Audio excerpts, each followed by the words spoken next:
Do you have this one next? Yes?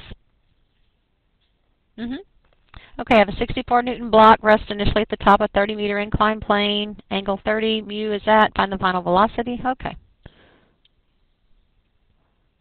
So we know the old way of doing it is not much fun. Let's see if we can find the new way of doing it.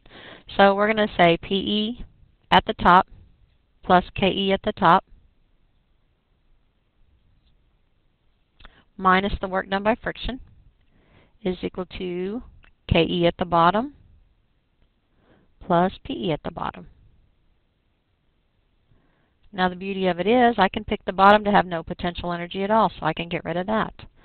It starts from rest, so I can let that be 0. Everybody all right with that?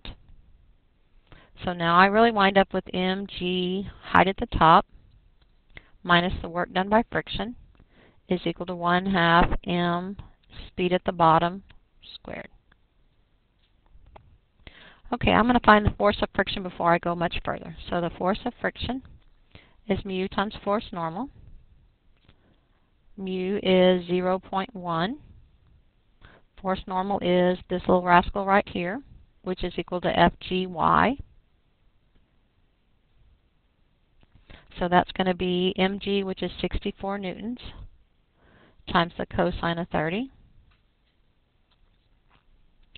So 0.866 times 64 times 0.1, would someone find that friction for us? 6.4 times 0.866. What'd you get? Okay, would somebody checking and make sure they got the same? Mode, babe. Oh, okay. So 5.54 we said? All right, so that'll help us a whole lot. Now, let's go back over here. Okay, mg is 64 newtons. It is a 30-meter inclined plane, so I'm assuming this is the height right there. If this is where 30 meters is, then the sine of 30 times 30 is 15 meters, so the height is 15 meters. So there's my height. Now let's talk about the work done by friction. Well, we have the 5.54 newtons, and it's going to act over 30 meters of length, is equal to 1/2. M is 64 over 9.8. That'll be my kilograms, and then I'll need my speed at the bottom squared.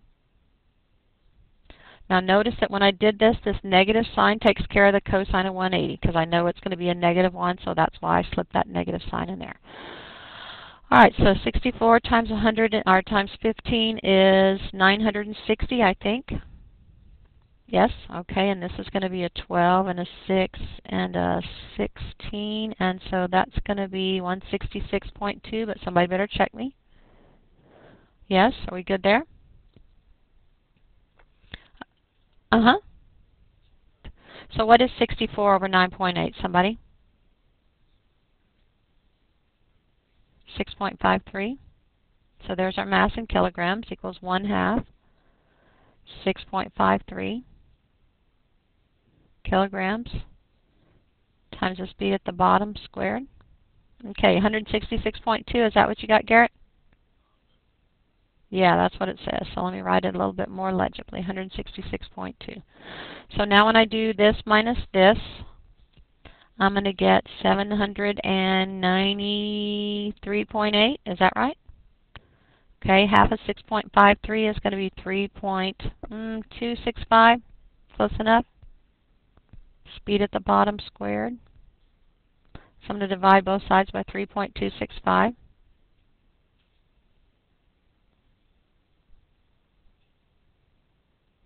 And then I'm going to take the square root of that number.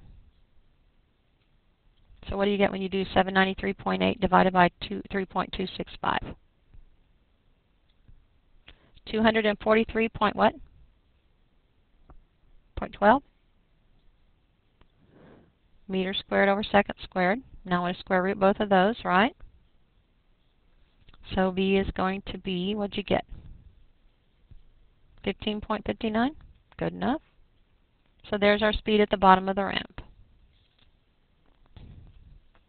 Power is how quick work can be done. So power is work over time. You all right? You're worrying me there. It will come out in joules per second, which is called a watt.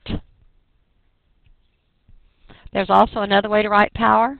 If work is force times distance and time is in the denominator, distance over time is the same thing as speed, so we can also say power is equal to force times velocity.